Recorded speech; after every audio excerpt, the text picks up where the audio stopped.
color are often underrepresented in media. Pocstock is changing that. Join us in capturing the faces and culture of Black, Hispanic, Asian, Middle Eastern, and Natives.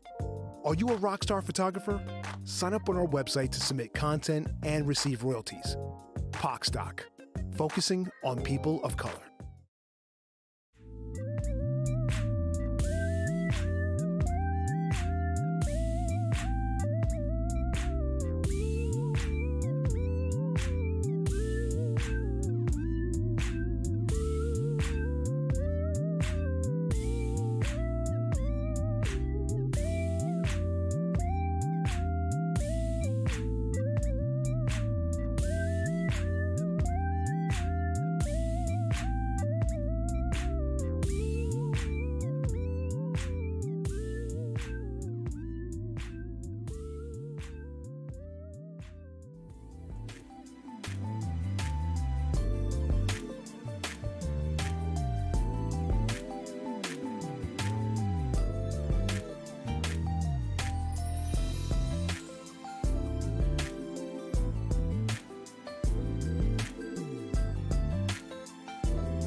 People of color are often underrepresented in media.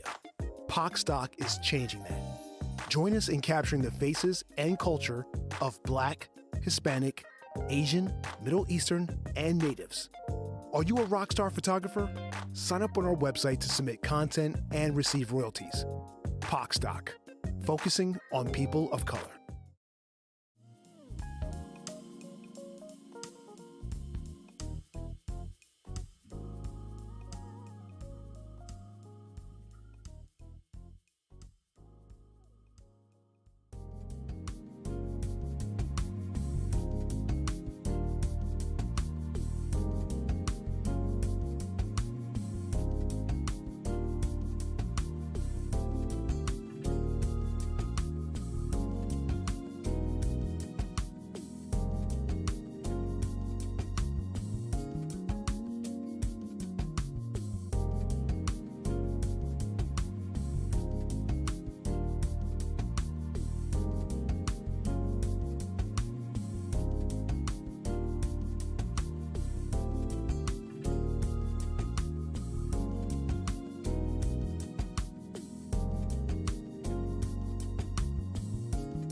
I love the intention of what pocstock is doing, and that they've been so intentional, and even down to the name. This is what it's about. Beautiful tapestry of multicolors. That you can now see every aspect of our success and of our culture. It's about creating images and visual experiences. It's so important for Black people, for people of color, to be included. I love what pocstock is doing. You have to include us. pocstock is the company that you should choose for representation. Amplifying voices of people of color. pocstock is the answer. Having different dialogue and building relationships. I strongly encourage everyone to check out and follow Pocstock. And you win with pocstock.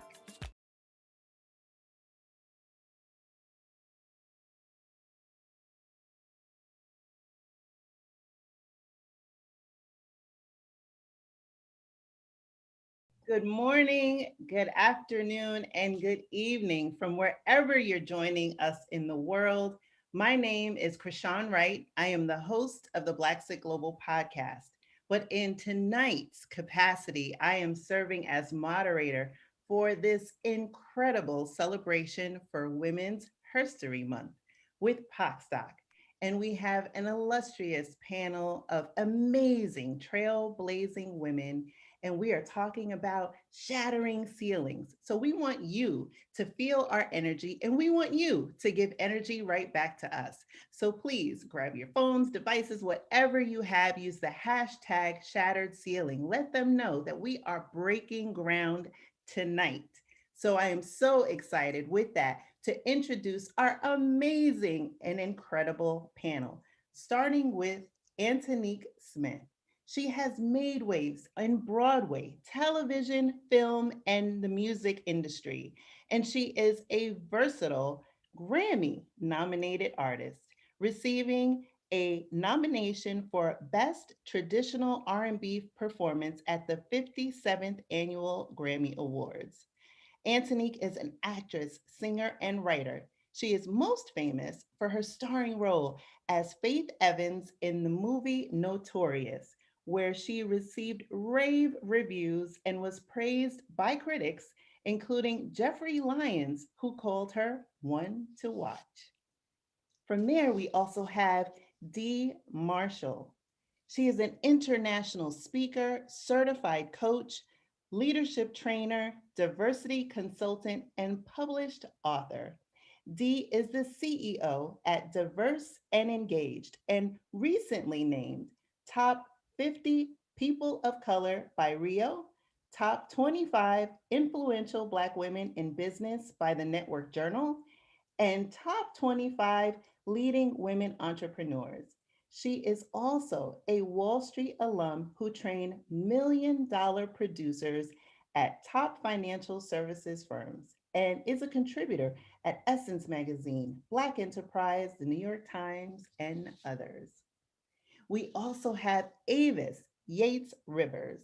She is the CEO of Technology Concepts Group International, TCGI. Avis sits at the helm of a multi-million-dollar company that she built from the ground up. TCGI is an asset management and procurement solutions provider, as well as a value-added reseller. In 2017, TCGI was deemed the third fastest growing women owned business released by the Women Presidents Organization, a New York based company advocacy and education group for women entrepreneurs. In 2020, TCGI was named Supplier of the Year Class 3 by the Eastern Minority Supplier Development Council. And lastly, but not least, we have Aisha Glover. Aisha has over 15 years of experience as a convener, champion, and agent for economic empowerment and social responsibility. Aisha serves as Vice President of Urban Innovation at Audible, where she works to develop innovative solutions towards equitably and purposefully exemplifying what a company can be and what they mean beyond what it does. So with that, I am so happy to sit in this seat tonight and moderate this incredible conversation. So welcome, ladies.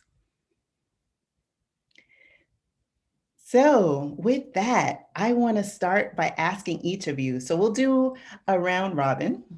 So we are in this time, and you have, as I read, some incredible backgrounds. So I would love to get a brief synopsis, if you could share what was your journey and share that. Let's start with Aisha. I was gonna say, don't start with me, don't start with me. Good evening. No, just really honored to be here and privileged to be against amongst such great and talented women. So my journey, oh goodness. I guess I like to say that I've held many positions, but my charge and my purpose has pretty much stayed consistent. I've been in nonprofit now for about 15 years and have always focused on ways to think creatively and innovatively about what economic development can mean.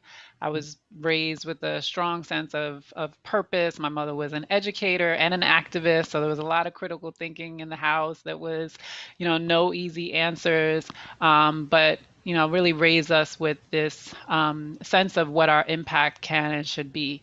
And that's in every sense of the word, right? That's your environmental impact. We were learning about recycling at a very young age. That is our social impact, our economic impact.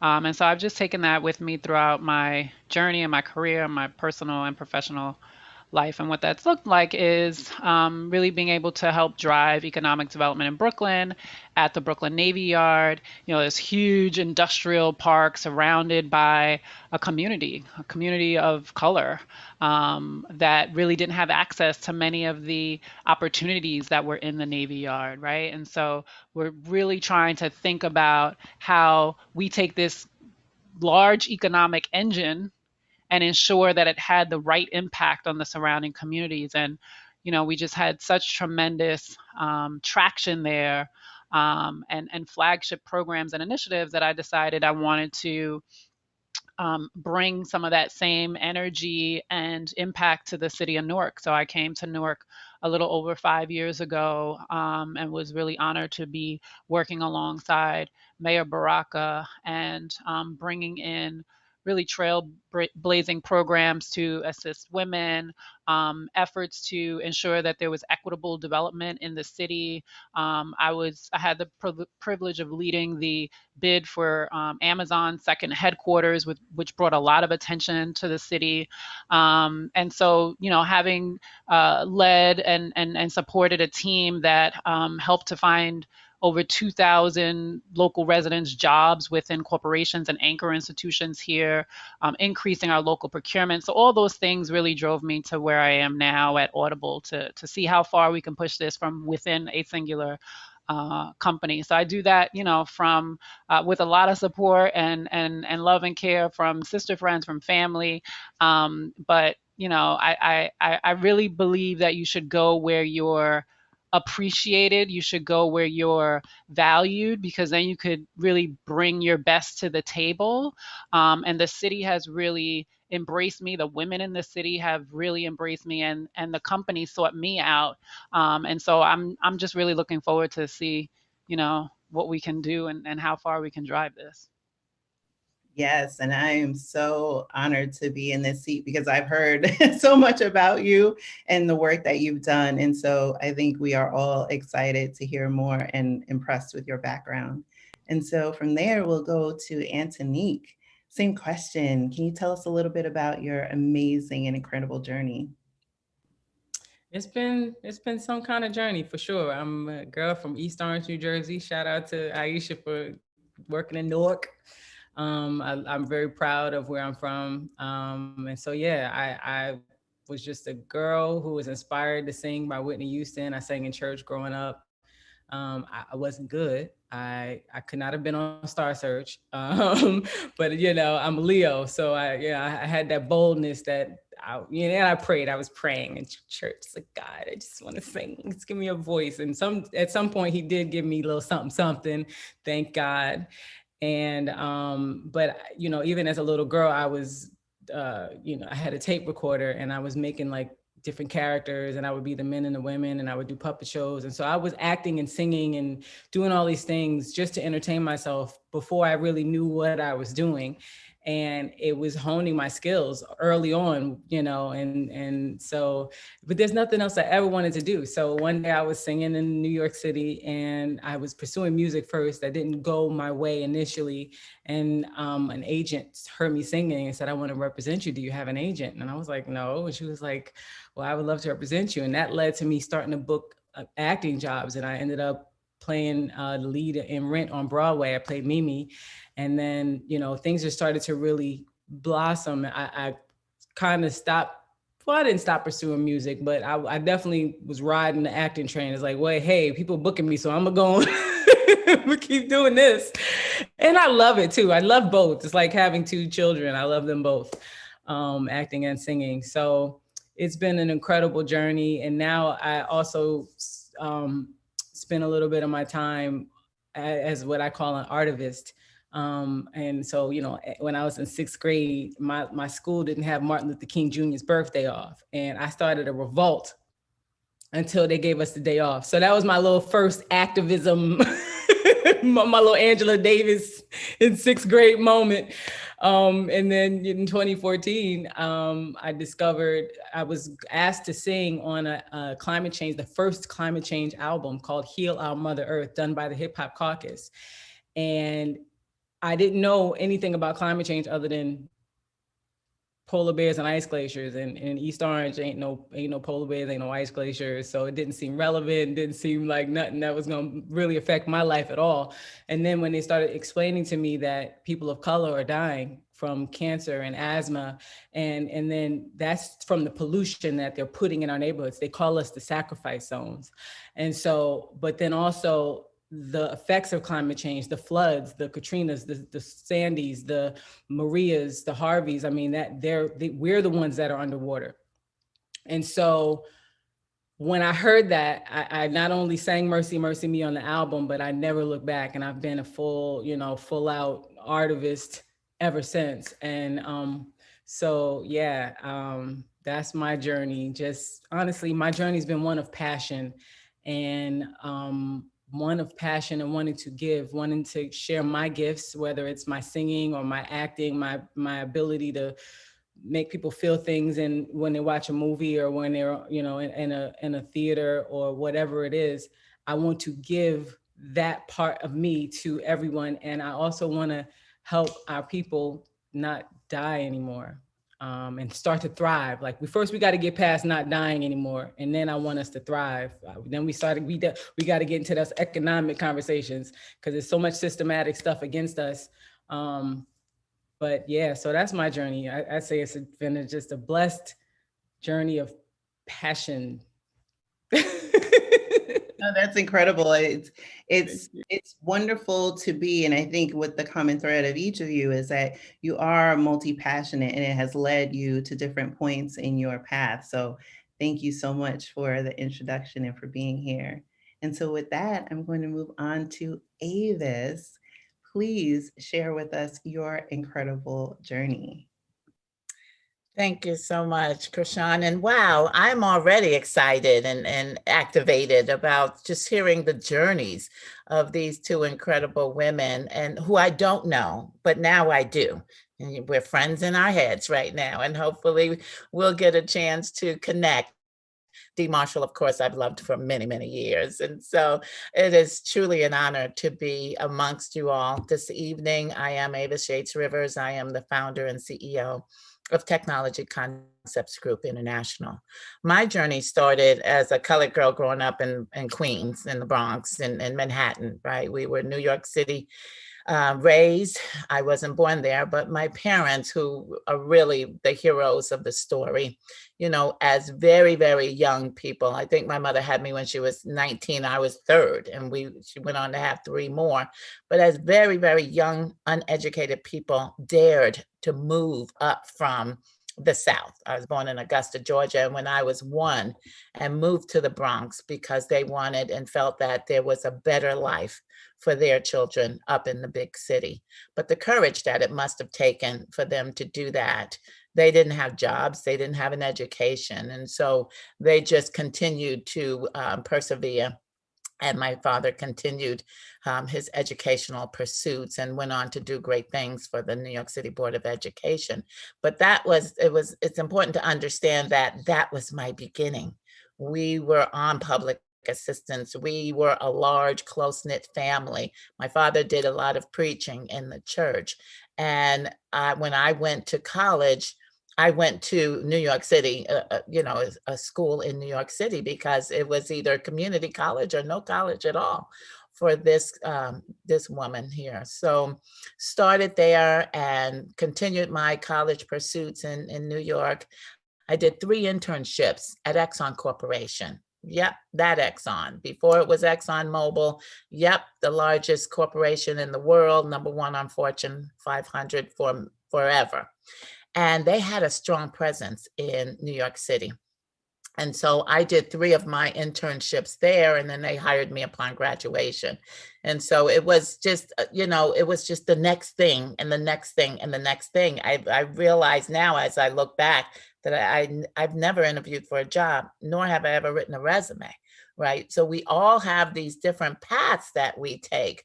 And Exxon prepared me very well. It was so large and diverse as far as its holdings that I was able to work in a variety of departments, of business units. But it wasn't until they formed this technology solutions division in 1980. I'm not going to say another year in this journey, but in 1980, they formed this technology division and suggested that I go into that company and sell, because prior to that, I was now in an HR role, and I was responsible for the orientation of all new employees, including all of those technology folks that they brought on. And so I just kept hearing this, you need to be out there selling, you need to be out there selling. And so I said, okay, put me there. I did, and the rest, as they say, is history. I finally found my niche. I found something that I truly loved. I took to technology very well, and I was also able to understand how it could help others in the pursuit of their jobs. And so I was a salesperson now, trained very well, rookie of the year. Wasn't expected to succeed in sales because of a standardized test that I didn't do well on. So much for those, but we're not going to talk about that tonight. But did very well. And once Exxon decided after 5 great years that they really were an oil and gas company and they were going to like pull out of the tech industry, I knew that there was a window of opportunity there. I knew that there was going to be a lot of customers who were no longer going to be receiving support from Exxon. And so I asked for the install base. I got it. Lesson number 1, ask for what you need, ask for what you want. I got it. I called on those corporations, and my first customers right out the bat were Exxon themselves, New York Times, AT&T, Hoffman LaRoche. And I knew I had a few years in that transition of the new company pulling the old stuff out and Exxon exiting the industry altogether. And so that's how I got my start. That was 36 years ago. And the journey of all those 36 years, because technology is forever moving, forever changing, forever improving. And I've been able to, continue along that journey. I have now founded 5 companies and acquired 2.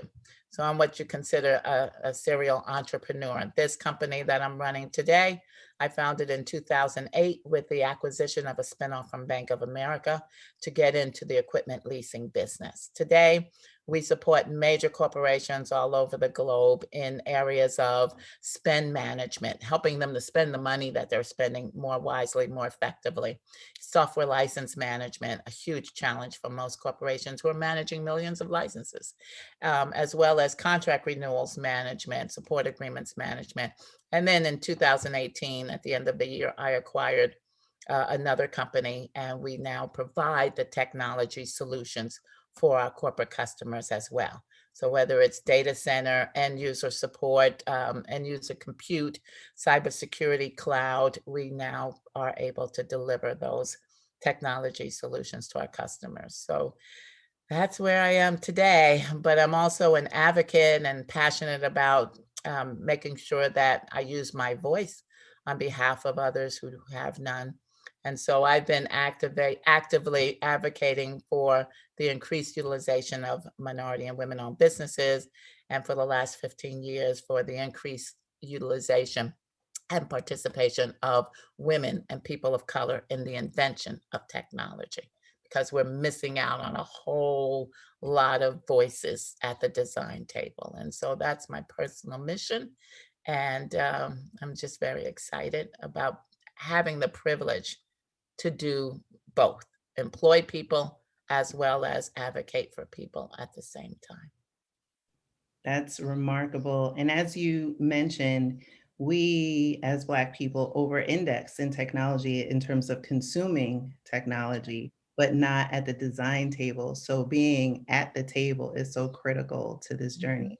And as someone who is from the Bronx as well, hey. So thank you so much, Avis.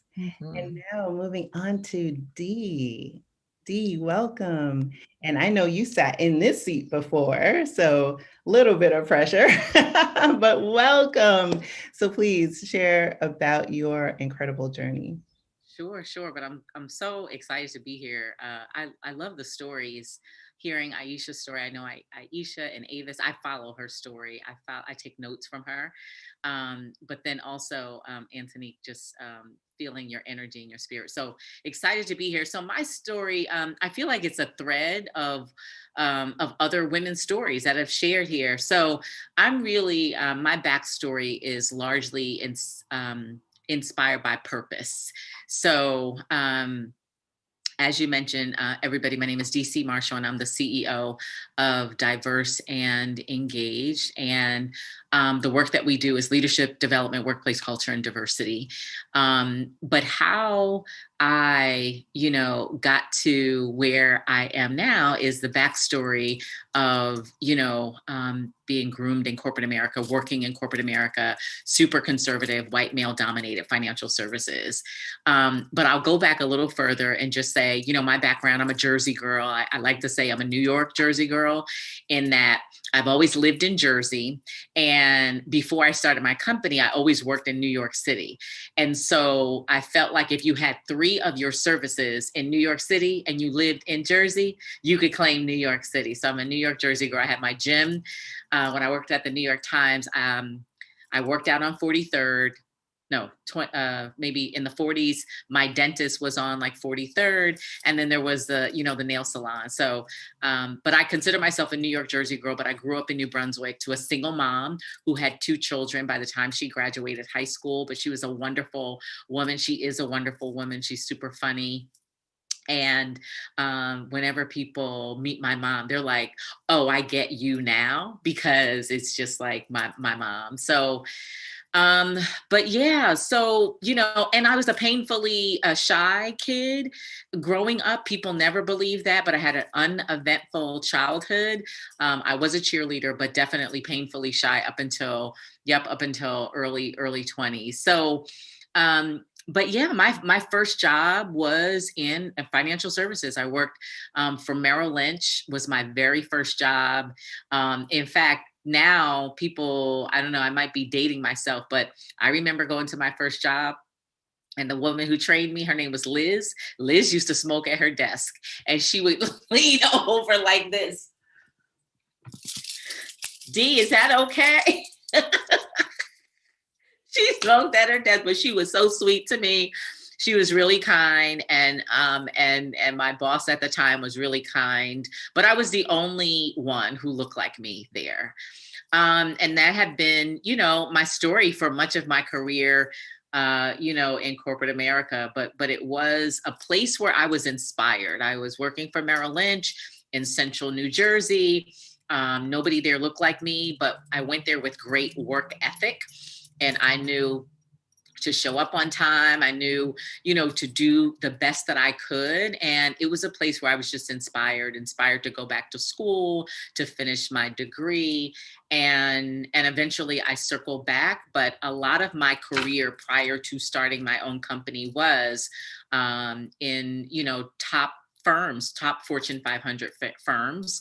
My background, training and development. So by trade, training and development, I trained financial advisors, they were called, financial consultants for Merrill Lynch. And so we bring in motivational speakers, get a load of that, like Gladys Knight came in, Vernon Jordan came in, Martha Stewart. And I remember there was a super big price tag, and it was, it was a big to do, but they paid her $25K to come in, right? Yeah. So that was part of my journey, but I'll never forget what was really powerful about my time in financial services was a boss that I had. Her name was Debbie Aldridge. She was a senior vice president. She was super sharp, super powerful. She was the only woman at her level. And I remember her saying these words to me. She said, find something that you love to do and you'll never work another day in your life, or find your passion. And when she said that, I had never been introduced or invited to find my passion. That was the very first time I heard that. And it really inspired me. Training and development inspired me. I think I found my passion in training and development, because in corporate, when you are working on doing better in your business. And that's what we were doing in financial services, right? Training $1 million producers. It was how to manage a book of business, how to manage your team, how to manage assets. And so everything was about doing better and being better. And so when you work in that space, there's a natural overflow. And so that inspired me to be better. And so that was really my backstory in terms of, what I did before starting the company. I also have part of my backstory is September 11th. So, I worked on Wall Street on September 11th. I have a story of down 33 flights of stairs at One New York Plaza, which was right by the South Ferry, which was right next door to where my sister girlfriend Aisha was sitting at 55 Water, I think, at JP.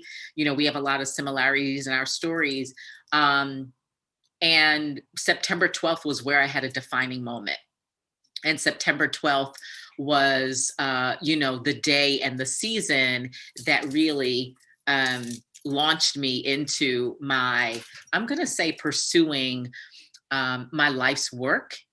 And so that is really how I got here. I'm an accidental entrepreneur. I didn't plan to be an entrepreneur. I did not plan to run a business. I had no idea how to run a business. I had no idea. I barely, was responsible enough to manage my checkbook. I talk about the stories of, culturally how women and even sometimes women of color and Black women in particular, we have the challenges around money and numbers and finances and such. So I'm an accidental entrepreneur, but how that started was September 12th.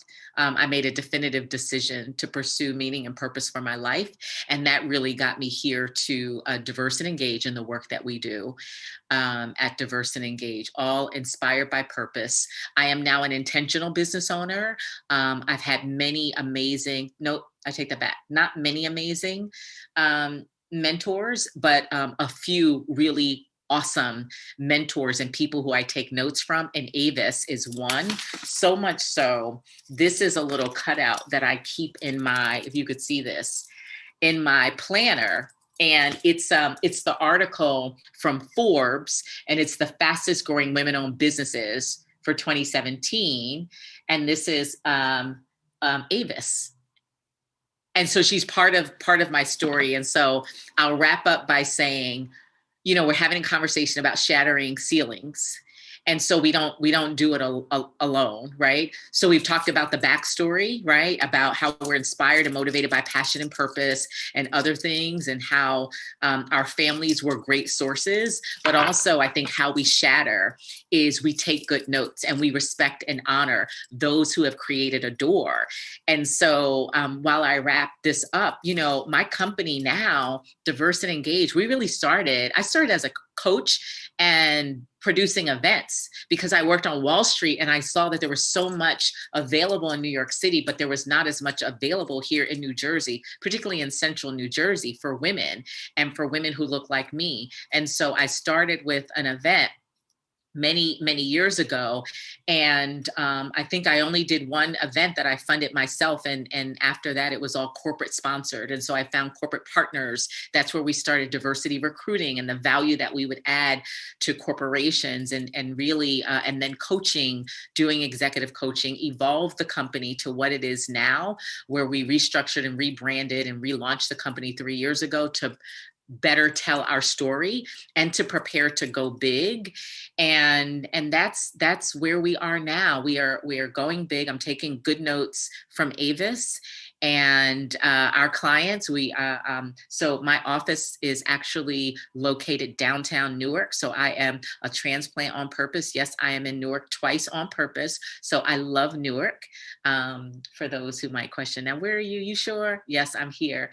And I strategically moved here to be right next door to my largest client at the time. They are no longer my largest client because we have others. But I will end by saying, it's a journey.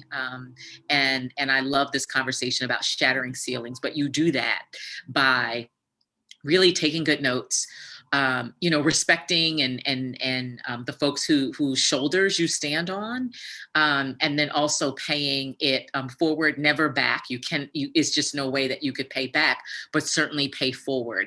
And we do that in our private public partnership. So my company, we have givebacks.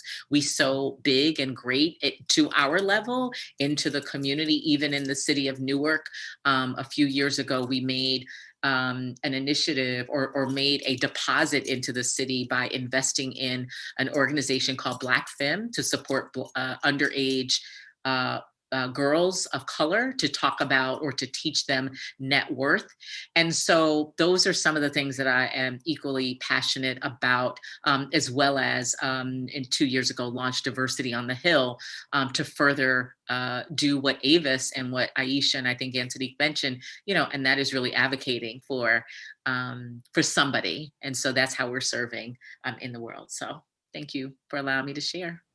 That's remarkable. And being able to give of your overflow and find that inspiration and use that to propel you in different direction is so critical, because the journey, as each of you shared, is not linear. And so with that, I love the sisterhood that we have here, this virtual sisterhood that we have commune in this space.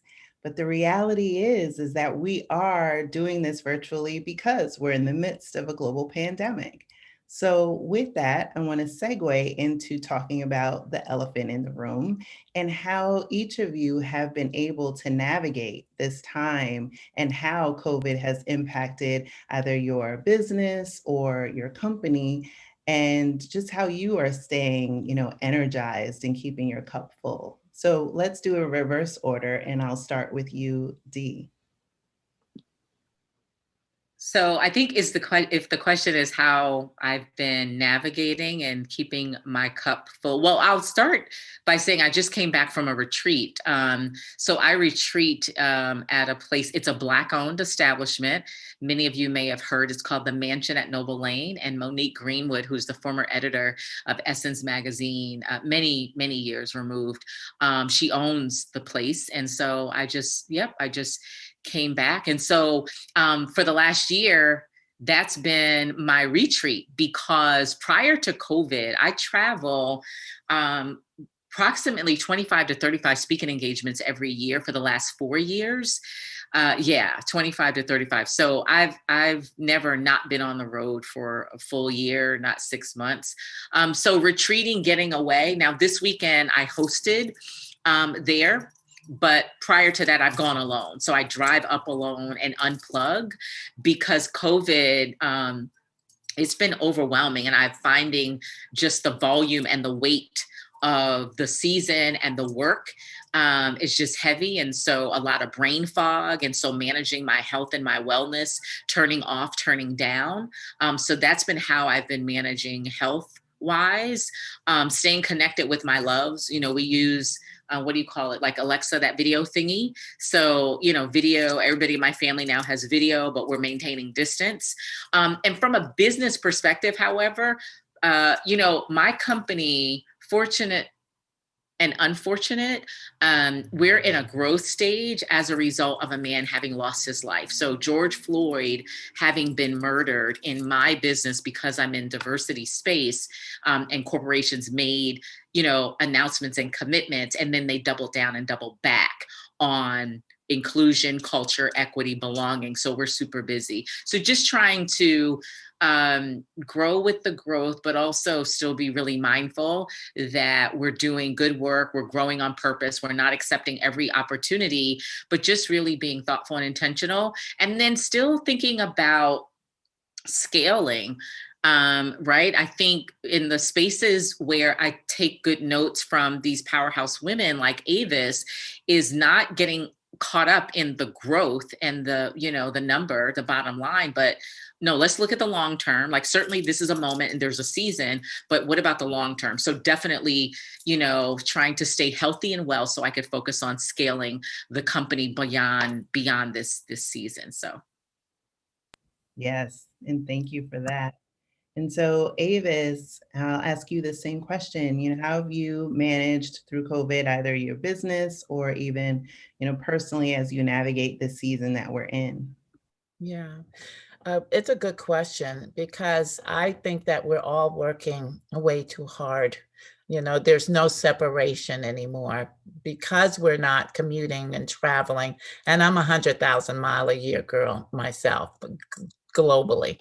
And so because I'm not, you know, running through airports and, you know, hotels, and even my office is in New Jersey. Hubby and I chose to move down to Hilton Head 3 years ago. And so glad that we did, because, you know, it's just nicer. It's just warmer. You know, we don't really have a winter, and we just got tired of the Northeast winters. And so being here has really been beneficial because for those who know me, I am an avid golfer. And so that had never shut down. The only thing that changed was that we couldn't share our carts, our golf carts. So we still go out in our individual golf carts, but my ability to hit something is very, very necessary. It is so critical. When I don't play for a while, for whatever reason, I know that it affects my mood. So I'm trying to, you know, it's hard for me right now to unplug because we more than doubled business during COVID year. And like Dee says, right now, being a Black woman-owned business, it's very in vogue. And so we're getting a lot of inquiries, a lot of opportunities. We've won a tremendous amount of new business that we haven't even ramped up yet. And so I need to hire and plan and do resource planning and all of that. And so what I'm finding is that my personal time has become less and less, but because I live in this vacation resort area, I'm able to get out and sit by the lagoon or by the pool in the back or go to the gym. These things, these amenities are all still very open for us, whether it's walking in nature on our nature trails or going to the gym or hitting golf balls. All of that has really helped me to stay physically fit and healthy, but also to stay sane. Now, hubby and I succumbed to COVID-19 last year, and we had it bad. We don't know where it came from, but it got into the house. We didn't even know we were sick. I'm taking his temperature. You know, he's an old Marine Corps Vietnam vet. he don't get sick often, but he just didn't look right. So I'm taking his temperature, no temperature. And then at one point I put the thermometer in my mouth and it was 103.5. And I'm like, what? I don't run temperatures. And after a couple of days, it would not go down despite the amount of Tylenol that I took. And so, I had to go in and go for treatment. We celebrated our 20th wedding anniversary in bed. Happy anniversary to you. We could not move. We were in fetal position. But thank God we live in this community that we do, that our neighbors surrounded us. We had hot meals put on our porch every night or every 2 nights. People going to the grocery store. What do you need? And so I just felt and continue to feel very blessed by being able to go through the disease ourselves. And by the way, there were 9 of us in our house that time. My mother was visiting, my son and his 3 kids, my 1-year-old grandbaby, my sister, my aunt, my cousin. And most of us did get the disease. Some did not. The children never experienced any symptoms. I was worried about my 84-year-old mother at the time. And that old G walking around like nothing ever happened to her. She was fine. It was me and Bob who were sick. So, thankfully we did get through it. And, right now I'm trying to figure out how to move more because that COVID-19 has landed on these hips. Despite the fact that I'm very active, physically active, I'm still living more of a sedentary life than I have ever had. And just not getting up, moving, running to airports and stuff is really showing up on these hips. So just trying to figure it all out, trying to figure out how to eat like I'm not on vacation because I look outside and I think I'm on vacation.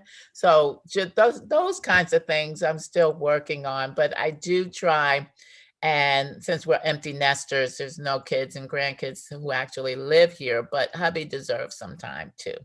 So I'm trying very hard. I'm a work in progress. Don't judge me if you're listening. I'm trying to cut it off and to spend more time with him. But we're having a wonderful time down here. And so glad that we moved down to South Carolina. Has made the world of difference. So lots of prayer, lots of activity, lots of, just this feeling of contentment has helped tremendously. That's fantastic, and so happy that you both were able to make it to the other side and are in better health. So thank you for sharing that. So I will move over to Aisha, or I'm sorry, Antonique, because I'm trying to do reverse order. Antonique, so I know you have, as an artist and an artivist, how have you had to pivot during this season? Super pivot. First of all, let me just say, Avis, I hit a few birdies in my day, but my club's a little dusty. I'm a hermit in COVID. I have not left the house. I even have a balcony that I don't use, but I do have a Peloton, and that's the little bit of exercise that I get. Yeah, super pivot. My industry closed. We shut down hard. I really feel bad for my Broadway friends because when they they're shut down. But a few TV productions have been able to get back to work, and some movies have been able to get it. But I'm not in any of those productions, so I'm still home. But everything has become Zoom. So I've been, I've been continuing to sharpen the saw by Zoom. I've been doing a little Zoom singing and Zoom panels like this, and giving back and things like that. I started a couple businesses, so I got my little entrepreneur thing going. I definitely was not expecting to. That just literally came out of COVID. It was just like, okay, so I have a lot of free time now. What should I do? Because the last year started, and it started like it was about to be the best year ever. I booked Genius Aretha, which just aired this week, which has been, I think, one of the highlights of my life, playing Aretha Franklin's mother. Thank you. And I was shooting that right before COVID, like literally, I was supposed to go back to Atlanta. They ended up rewriting it, so I never had to come back. But um, we shut down on March 13th. The whole industry, everything started to shut down on March 13th, but I was supposed to go back on the 14th. So it was just like, oh my God, wait, what is happening? And I had also booked a pilot, an ABC comedy pilot that was supposed to shoot. And that never happened. They completely just let that show go once COVID hit. And so it went from best year ever to like, oh no, what is happening?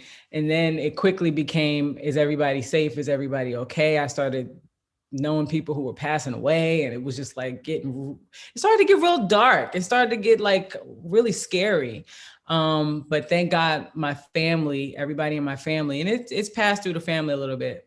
I come from a really big family. So when I say a little bit, it was a lot of people, but just still not, compared to how many of us there is. My father's one of 10. So, when a cluster of 7 people get it, that's still not a lot of people for as big as our family is.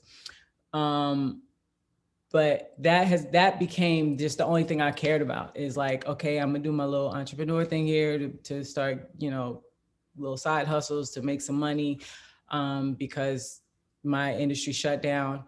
But as long as my family was safe and well, that literally became all I cared about, because I started to see so many people passing away. And I lost a couple friends, and it started to, like that anxiety of sleeping at night and just starting to worry about your family. Cause I spend a lot of my time in Los Angeles, and all my family's in Jersey. And so, just worrying about them was what made it the hardest part of the year, I think. But meditation, Peloton, people don't know this, but I like playing games. I got me an Oculus, a little virtual reality goggles, and I'd be like looking crazy playing games and stuff. So I'm a big kid, but so I tried to enjoy myself while also definitely diving pretty deeply into the entrepreneur thing. And thank God everybody's safe, and I'm safe, and we're all good, and y'all are all extraordinary ladies. I'm so happy to be amongst you. Yes, yes. And so glad that, we know that the entertainment industry has been hit really, really hard. And as people that have, frequented, either looked at movies or gone to Broadway shows, we definitely feel the impact. And it isn't anything in comparison to the actual artists and the people behind the scenes that are impacted. So definitely, encourage everyone to take, the care that they can to, give that self-care and find the joy as you have. And like you said, it led to other endeavors. So thank you so much for sharing that, Antonique. So now let's move over to Aisha. Same question. So how has COVID impacted, you from a business perspective, and how have you been managing from a mental health perspective? Uh, I usually say I'm healthy and still relatively sane. Um, last year has been different, right? And so I think it's just set me up for a lot of reflection. I've been a lot more thoughtful about trying to find balance earlier in the pandemic. From about March till May, I was working round the clock. Newark's Mayor Raz Baraka asked me to take the lead on the city's contact tracing effort. And so trying to stand something up pretty aggressively, onboarding hundreds and hundreds of volunteers, doing fundraising, and trying to add additional infrastructure and capacity to the Department of Health. I also co-chaired his reopening and recovery task force. So there was just a lot on top of the day job and on top of the family and on top of, trying to navigate the madness that was 2020. But what that did was, I feel like we've all heard this or said it in different ways.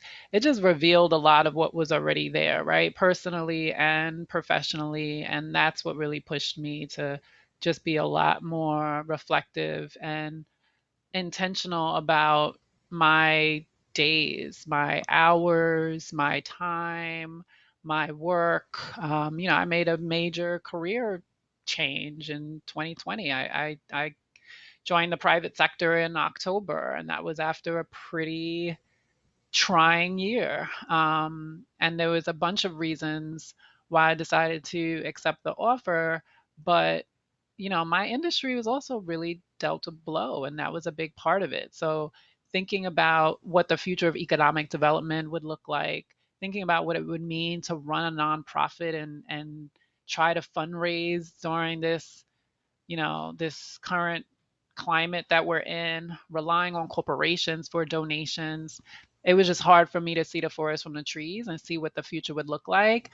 And more personally, to see how could I really continue to have an impact on the city if there's so much uncertainty, right? And so as much as this was a public health crisis, this is really also going to be a much longer economic crisis. And when you're in economic development, it just felt like such a huge blow. So I had this opportunity to come to the private sector by, the fastest growing employer in the entire city of Newark, which is a subsidiary of one of the top 3 companies in the entire world. We're an Amazon subsidiary, right? And so there's like, wait, this company that's headquartered in the city that's willing to really put some resources behind thinking about what their economic impact is. Audible was very intentional about moving to the city of Newark in 2007 and wanting to be part of the Renaissance. So many of the programs and initiatives that I was working on launching, Audible had already done or was in the process of doing, like very much startup minded, very much like, let's just jump in, not waiting for others, right? And really taking on that disruptor mentality. And so I was impressed with them when I was working with them on the outside, and kind of just said, why not? If this could mean me having an even greater impact on the city of Newark.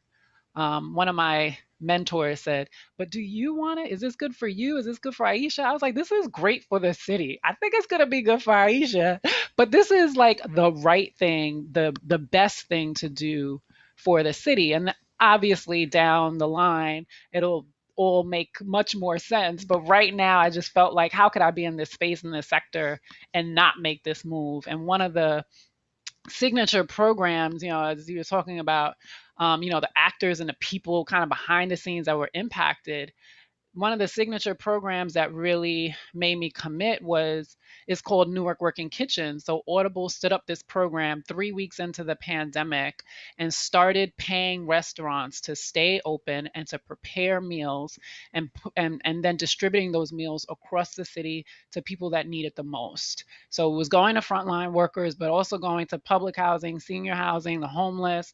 And to date, over 850,000 meals have been provided. It's been provided and running every single week since April of 2020. And it's retained over 200 jobs, dozens and dozens of businesses. And for me, for a company to be able to move that quickly and say, we're going to run this, we're going to dedicate time, energy, and resources, because there needs to be something, there needs to be a bridge until we can figure out what the long-term solution is going to be.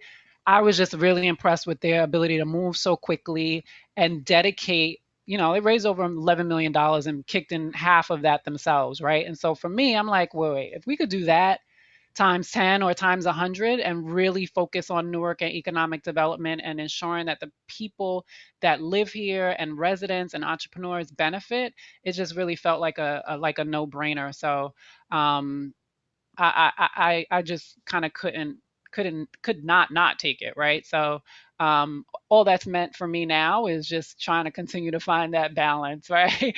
Everybody's already said it, the lines have blurred and all of that. So trying to be very disciplined in my structure. All of us are I'm sure disciplined in our professional lives and disciplined in executing. And so I'm trying to make sure that I bring some more of that discipline into the structure of my personal life as well. Yes, and that it's moved from work-life balance to work-life integration in so many ways, because as you mentioned, the lines are blurred.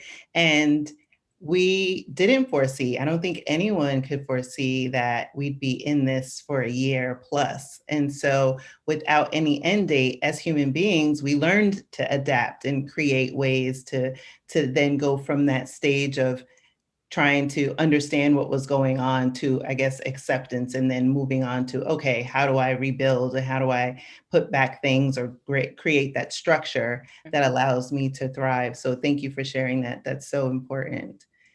So I have a question, and in the interest of time, I'm going to be more pointed and also ask each of you to keep your comments brief. But I do want to piggyback to Antonique and her comment about being an artivist, because I think there is a common thread with each of you, is that you've been trailblazers in your respective industries, but there's also that social component, or beyond that is just thinking beyond yourself and what your contribution means to the world around you.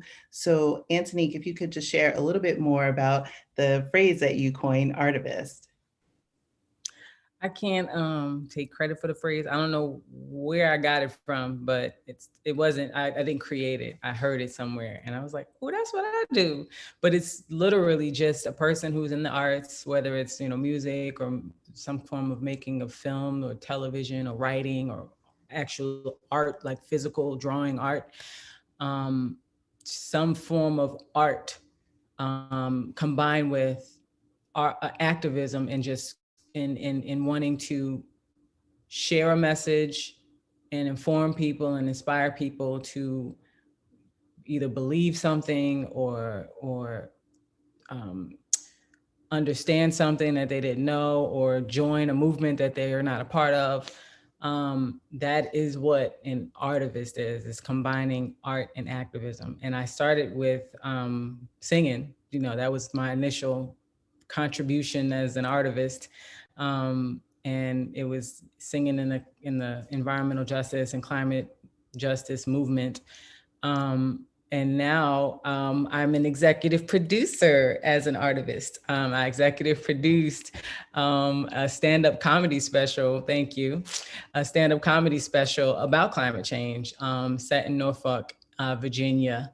And I say Norfolk, but that ain't how they say it. So, in Jersey, we say Norfolk, but it's Norfolk. So they're down there struggling because the sea level risings cause their area to flood, even when it's sunny outside. It doesn't even have to rain for them to flood. And it's Black people, low economic area. And that is honestly the thread that runs through the issues that we're finding. Is they call us the sacrifice zones. We're the neighborhoods where all of this stuff happens. And so the comedy special, in a few minutes, we got to take Black pain and turn it into Black joy.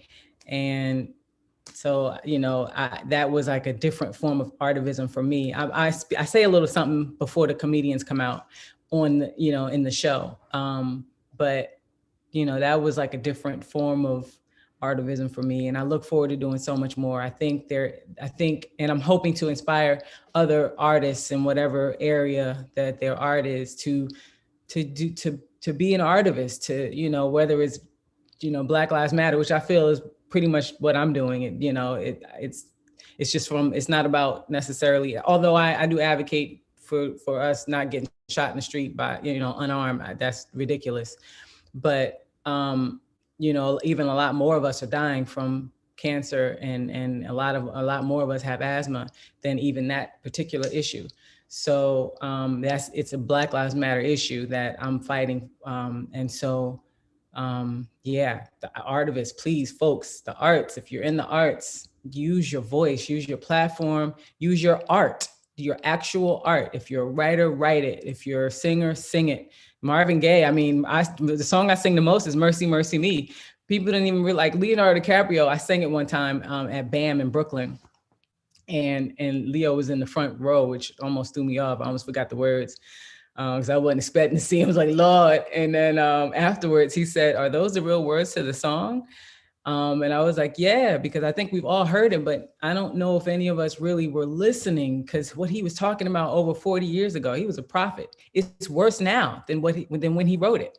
So is so important, you know, and there used to be a lot more artivists back in the day. I mean, Marvin is definitely one of them. Stevie, I got to play the mother of one of them, Aretha Franklin. She was such an artivist because she did, I mean, her whole Young Gift and the Black album, like she really made a point in doing quite a few things. And you'll see it in the show if you watch the show on Hulu. That it was important to her to use her voice, to use her platform, to even use her money. I mean, she went around in a few different ways. She attacked it in a few different ways. So yeah, it's important, man. And so I love that these ladies, y'all not artivists, but you're activists. And it's important, you know, everybody, because we need all hands on deck. We have so many issues in our community. I mean, obviously, it's been like that since slavery, since they brought us here. It's been hard for us because they've done everything they can to keep us down. And we are just so, Black people, we're just so amazing. That's why they can't hold us down. That's why we're the best, you know, we're just amazing. So we need to continue to lift each other up and fight for each other. And, you know, we, as amazing as we are, and as many glass ceilings as we've broken, there's still, I mean, it's still not equal. We still have so far to go. So, yeah, so artivists, stand up with me. Come on, use your art. Yes, and you know, it's your art, whatever platform that you have, use your voice to spread knowledge, to empower, to engage, and inspire, because that will lead the next person to be a change agent wherever they are, in whatever sphere of influence that they have.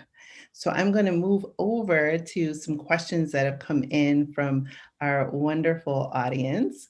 So we have do you mind if I jump in really quickly? Because I think it was so powerful what Antonique said. And because we're talking about shattering glass ceilings, what I think Antonique mentioned, you know, we're all artivists, meaning we all have the responsibility to use our platforms. And so before we move forward, I think what is powerful is we've just come out of an all hands on deck season, right? So in 2020, let's talk about the election and how it is shattering glass ceilings. You know, Kamala Harris shattered cement and glass. But to Antonique's point, and because we're celebrating women and even Black women made that happen, right? And so, and how Black women made that happen was what Antonique is saying. It was all hands on deck. People, whether you were in business, whether you are in entertainment, whether it is you had a platform and you were an athlete, it was an all hands on deck. And I think it's, a great point to sort of highlight here, because we're talking about shattering ceilings and how we shatter. And then now this new norm of pretty much if you have a platform or whatever you have, you now have a responsibility to use your platform to advocate for our people. And I want to say last year, you know, I've never been so proud of our people. I've never been so proud. So in the best of times and the worst of times, when I tell you I have never been so proud of what happened in the worst of times in the pandemic, to see Black people and Black women step up. Faith leaders stepped up, athletes stepped up. So again, as we talk about shattering cement and ceilings and how it happens, so let's just look at Black women in the White House. That happened as a result of leveraging our platforms, all hands on deck. It is no longer somebody else's job. If we are business owners, we had a responsibility in supporting and helping to shatter.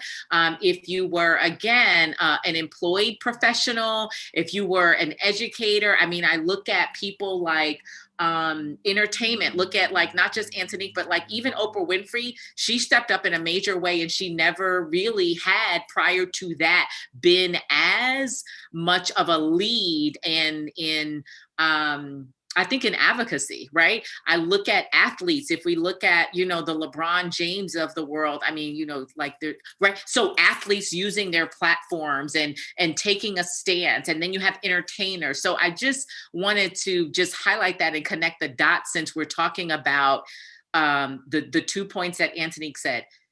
Where we are right now as Black people, people of color, and people everywhere, we turned a corner last year, and it's all hands on deck forever. We now have a responsibility for our communities, not just women, but we all should be doing something to serve and to give back to our communities, whether it's in a formal capacity or whether it's in an unofficial capacity. And that is how we shatter glass ceiling cement. And that is how we shatter and break down barriers and doors. Like, we have responsibility. We're talking about including us. We have responsibility to then lean in, right? As a result of a man losing his life, George Floyd, and corporations speaking out, we have an opportunity to lean in and to look to the left and to the right and say, hey, this is not okay. There's lack of representation here. Or, hey, this is not okay. Our people are not being served and supported here. Or, hey, this is not okay. We're being left out of this. And, hey, this is not okay that this vaccine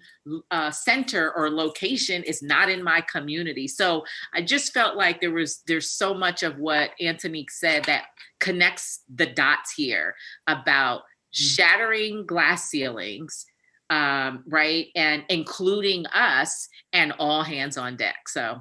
Absolutely. And it takes a village. I think we all have a responsibility to stay engaged. It's not that, we shattered glass ceilings by getting Kamala Harris into the White House, and all the hard work that Stacey Abrams and all the unsung heroes had contributed to that happening. It's to stay engaged in the political process, in the local level, in business, and holding people accountable, but holding yourself and those around you accountable for staying engaged. And so whether your platform is something like this, or for me, I have a podcast, or the devices that we carry every day in our hand, we all have the power. Maybe we didn't think we do, but now we know. And so we need to use that to mobilize and move forward. So thank you for that build. So with that, I'm going to quickly, in the time we have left, I have a couple questions that I want to ask. So for Avis, so what would you say to women who want to enter or are entering the tech space? Because as you know, we are grossly underrepresented in the tech space, and you are a trailblazer in that industry. So what would you say to a young woman who's starting there? Yeah, good question, because talk about grossly underrepresented. Of all of the tech jobs that are held by African-American and Latina women, we're up to a whopping 4%. 4% in this country of all tech jobs are held by us collectively. And so what does that mean? What it means for our technology is that it will never be as deep and rich as it could be, because our voices are missing from the design of it.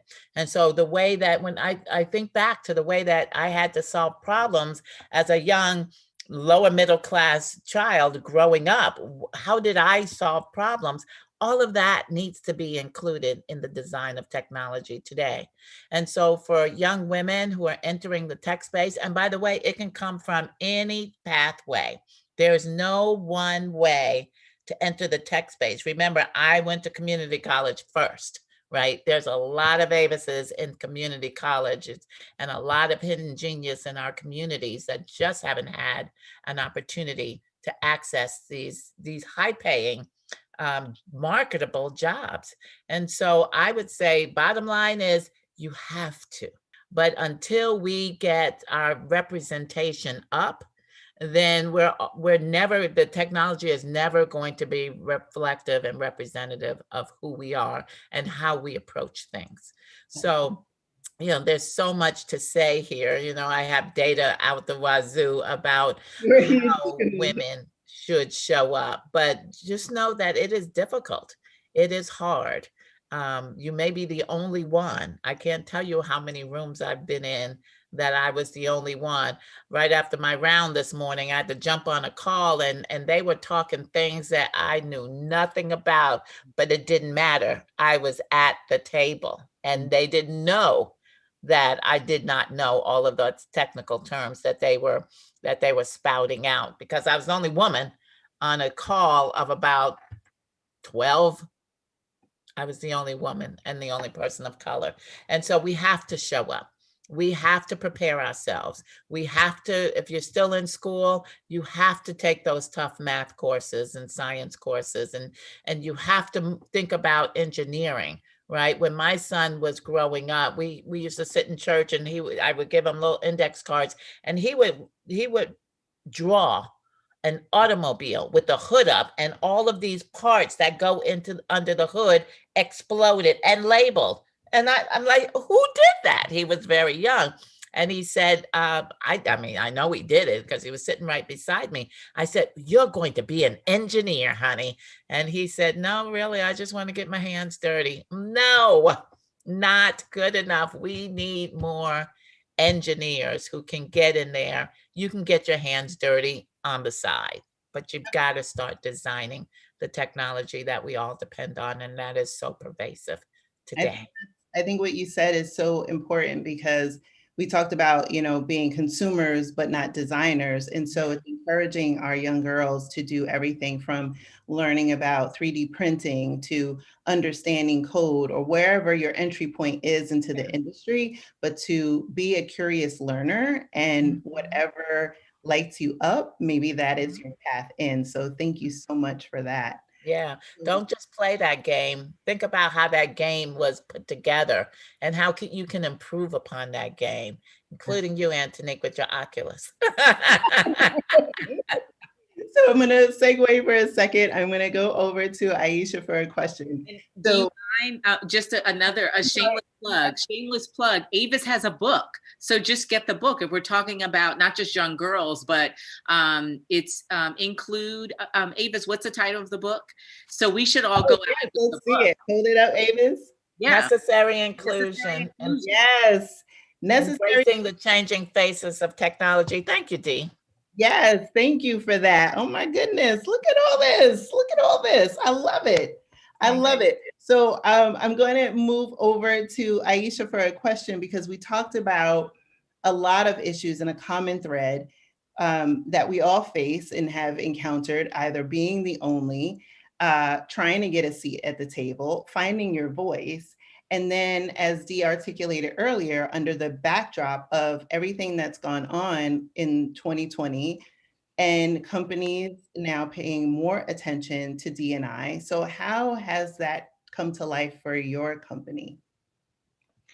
Sure. So I'm only a few months in, and I guess for me, the way that diversity and inclusion has played out in my career is, like my co-panelists here, oftentimes being the only, especially being in economic development, real estate.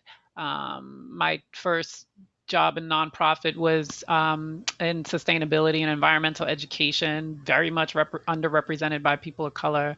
And so I think just learning how to be comfortable with that and not doubting yourself, making sure that you're leading with some level of confidence of why you're at the table and in the room.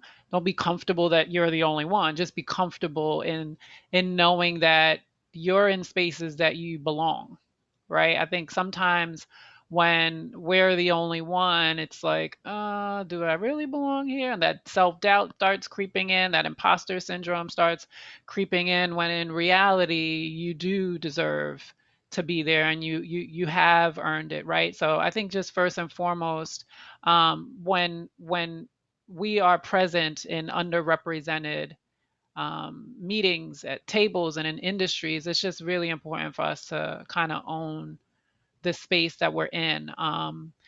Fortunately, what I've experienced since joining Audible, I was very direct in my outreach, and there's nothing wrong with interviewing your employer, interviewing your client, right? Do you want to work with this company or for this company? Do you want to sell your services? Do you want to be putting in hours on their behalf. I interviewed nearly the entire C-suite. I asked for specific metrics on their senior leadership, what representation looks like. I'm Afro Latina, and so I was asking specifically about, all right, how many Black folk y'all have? How many Latinos do you have? What does that look like across different, levels, right? Because that's important for you to know and have a better understanding when you negotiate. But B, you also want to know like how serious a company is, right? And so I was very impressed with their track record, their honesty, their intentions, and it was just important for me to. I do that even when I'm partnering with people, right? When I'm trying to figure out who our client should be or who we're going to serve. I just like to work with and support organizations that I feel like are ideologically aligned, right? And if you're not there yet, at least be transparent about your intentions, right? And so I think that that's probably the best advice that I can give, that as we're all thinking about what diversity and inclusion looks like, it's not always just the current state, right? Do your homework to understand that, but also like where are you trying to get and why? Is this the flavor of the month? Did you guys just discover that racism existed last year? Or, is there some pivotal turning point and internal commitment that's helping to drive that work or some of the decisions as well. So that's just how I've approached it. I just have to feel like it's authentic. It's not forced. It's not for show. It's not because everybody's hopping on a bandwagon, but there's some connection there, and that's how I've just approached it. I think it's important too, and you hit on that when you're in the seat and you're being interviewed, it's a courtship. It's your opportunity to learn about them and their opportunity to learn about you. So it's not just being passive and receiving these questions and thinking you have the right answer. It really is an opportunity to find out and pull the curtain and find out if this is the best place for you. Because if it isn't, you're not going to be able to show up in the way that you will or need to in order to be successful, in order to thrive, in order to show up as your full, authentic self. So I love that answer. So I have a question that is for you ladies. Would love to hear how in your journey you've dealt with women who don't support women. And what tips would you give to young women coming up to navigate through these types of challenges? I'm sure we at least have one story, but in the interest of time, I'll ask you to keep it to like a minute. So whoever wants to take it. Just quickly jump in. This question annoys the heck out of me, right? For a bunch of reasons, but because when there's a panel of straight men, we don't ask men about men who don't support other men, right? And I think that if we go in with that belief, right, it's just that self-fulfilling prophecy. I've had men that don't support me, right? There's something about wanting other women to support you. I've been embraced and held up by so many women in the city of Newark. It's been so overwhelming for the 5+ years that I've been here. But that's not to say that there weren't women who didn't support me, but there also weren't men, right? So I just like to be really careful about what we continue to feed and believe and put out there, because all of us have experiences of women who didn't support us. And all of us have experiences of men who didn't support us as well, right? And so I just want to make sure that I'm like the forever optimist. I believe in people until they show me otherwise, right? And maybe there's a certain amount of me being gullible baked in there, but that's just my heart and my spirit and my intentions. And I do genuinely believe that you attract what you put out. So I don't want to like squash the question or anything, but I never hear those questions asked of men in the same way that the balance question is never asked to men, right? So I just want us to all just be mindful of what it is that we're advancing and what narrative that we play a role in helping to perpetuate. That's great to share, because I think it's just a way to kind of break the construct, since we're talking about the theme tonight being shattered ceilings. It's like, the ceiling wasn't really there. We just needed to not think. It's like the Matrix in my mind. It's like breaking free from a construct And so I do appreciate that answer. But yes, I think we all have had issues, whether it be with other women or with other men in the workplace. But I think it's just, being focused on knowing who you are, what you bring to the table, and feeling confident. And sometimes you're not confident 100% of the time. And so you'll have to find those areas of interest that give you fuel and propel you forward and accept and acknowledge. I think there's some disappointment and level of disappointment, but don't let that be your story arc or end of story, is what I would say to that. So, but great question.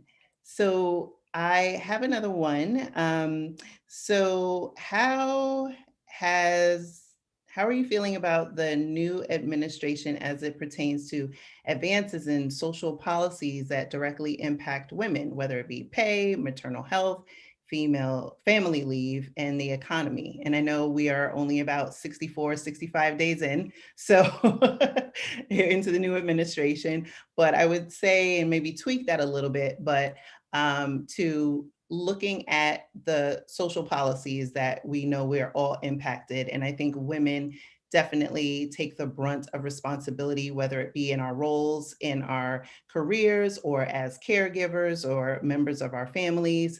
And so do we feel, or do any of you feel a sense of hopefulness as it relates to this new administration? And I see, Antonique, you're nodding quite fervently, so why don't you take that one?